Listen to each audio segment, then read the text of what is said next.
Never before has war raged across the heart of one of the world's great cities. Never before has the full horror and tragedy been so truly reported by the newsreel camera. Shanghai is a city etched with the smoke and fire of continuous bombardment. The flag still flies, but pierced by a gunshot.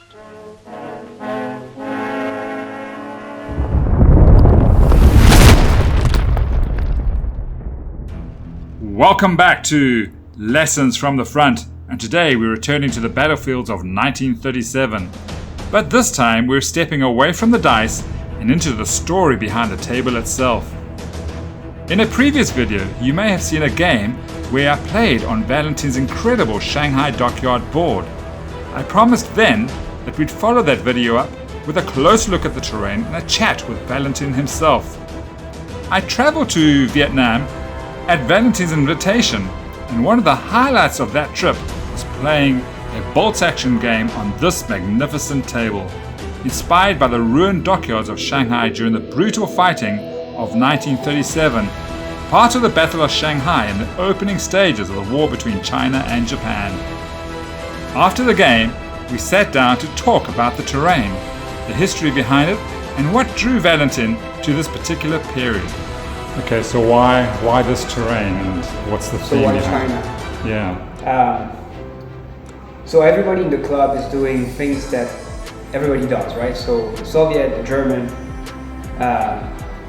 some are trying to do the things, and so of course I wanted to be the extravagant and odd man out. Something different. Right, and so I said, you know what, I'm going to try to kid back China, and I bought this Blitzkrieg starter army, Right. and one box of Japanese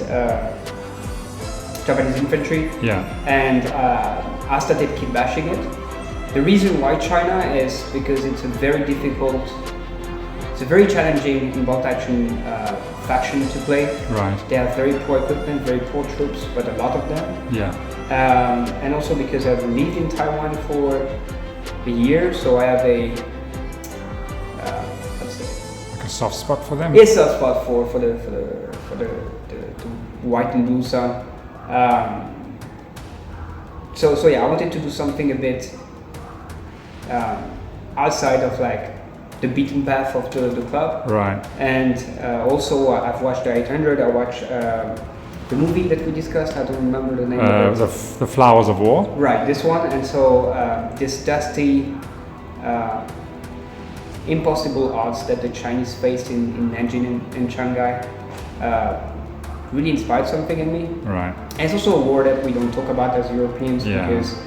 because as a French, it's very far removed from where I live and what my people suffered, and it's normal. The Vietnamese or the Chinese don't care about what happened in France, right? It's normal. Yes. Yeah. So anyway, so I wanted something with a terrain. So first of all, an army. So no vehicles, just pure bad infantry, because the Chinese Nationalist Army was well known at the time to have very poor infantry, apart from a few divisions like the 86, 87 and 88, I believe. Right. They were really good. Yeah. So the army was like a lot of infantry kit bashed. Right. And I even started to kit bash communist-inspired guerrilla. I used Winter Fallschirmjäger, and I mixed them with Japanese helmet, because the People Liberation Army at the time just took whatever. Oh, so you wanted that padded jacket effect. Right. Got yeah. you. Right. And you have to trim.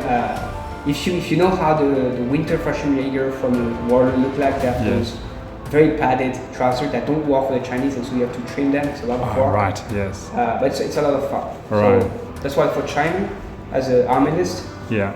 And then the table was always Shanghai. There's something about Shanghai in the 1930s. It's this new China that is coming after, a very complicated history. And there's this mix between European and Chinese culture. There's this vibrancy that China has at the time that is very exotic. Right. And so I wanted a table with a strong feeling. And then Eugene, we talked to each other.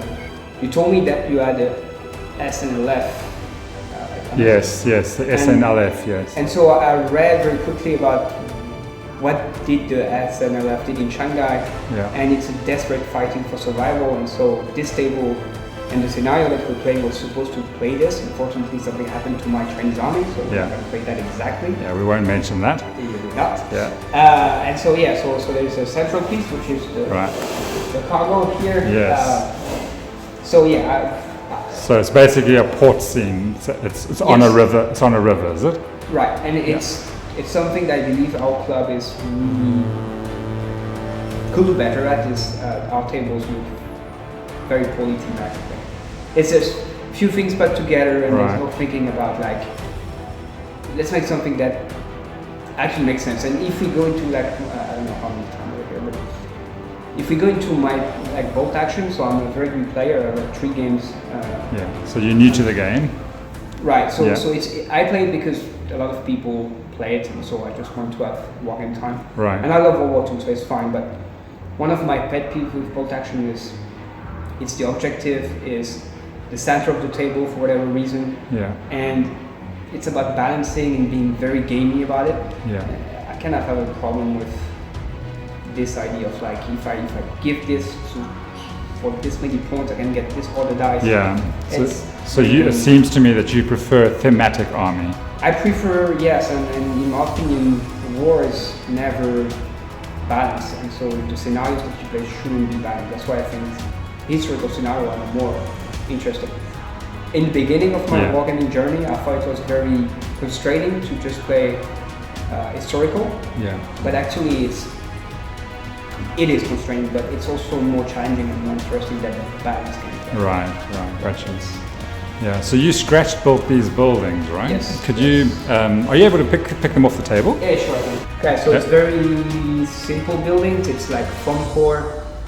This here is like basically polyester. Okay. Polystyrene. Yeah. Polystyrene. Yes. Polystyrene. Yeah. Or styrofoam, I think it's also called. Right, and you just put some PVA glue. You put dirt. And it's like bricks. So bricks were a very big thing in the Battle of Shanghai. Shanghai seems to have a lot of bricks. Right. So I put a lot of bricks on it. Yeah. See. Okay. Very good. But anyway, it's very simple things. Ruins are very forgiving as a terrain to make, and I think for beginners it's one of the best terrain that you can make. Right. So your walls, if you just come back here, your walls seem to have some texture on it. Yeah. So how did you create that? It's baking soda and gesso. So gesso basically will protect your wall, and the baking soda will give it a plaster texture. Yeah. And the styrofoam, like you can see here, you can basically it's a foam core. Okay, so you can scratch it. Right, you can take the paper away, scratch it away. Yeah. And then the foam will be there. Take a ball pen and make okay, all right. And it will create interesting visual because it's very bland. Like this is the wall is very bland. I had to do like creative effects with paint. And it looks quite light as well. The actual terrain piece looks light. It is pretty light because it's mostly from core again. So it's 100 grams. So and this one here is the more ambitious one. Right. But it's still very simple. Oh, so that's like shop houses, is it? Yeah, exactly. And it's very simple. Again, it's very like a styrofoam. Yeah. A bit of balsa wood.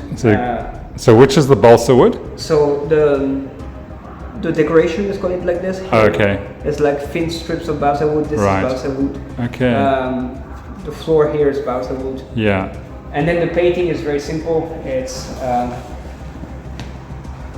base black, vertical highlight. Okay, with a spray. Oh, so spraying from the top down? Yeah, and then painting a mix of white and maple yellow, because there's no such thing as pure white or pure black in nature. Yeah. And you just thin layers and actually no, thick layers. Thick layers so that it creates like this dirty like stains, vertical stains. Right.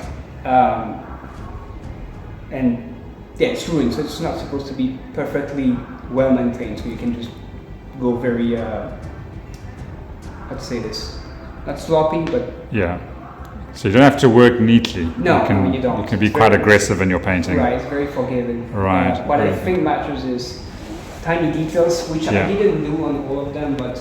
Yeah.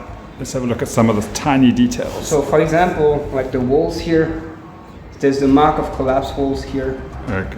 Sorry, yeah. Okay, sorry again, yeah. So there is the mark of collapse wall here. Okay, yeah, all right. And here as well. Oh, nice, okay. So, and the painting here of this stair is not the same as this level. Oh, okay, so you got different colors. Right. Because of that, in different rooms they might have had different color Right, walls exactly. and stuff. Yes. So what are you saying? So what does this line represent over here It's then? broken floors and Okay. broken walls. Okay. There's supposed to be a wall there, right? Right. That goes this way, but then Okay. it broke, so you Right. have to show it.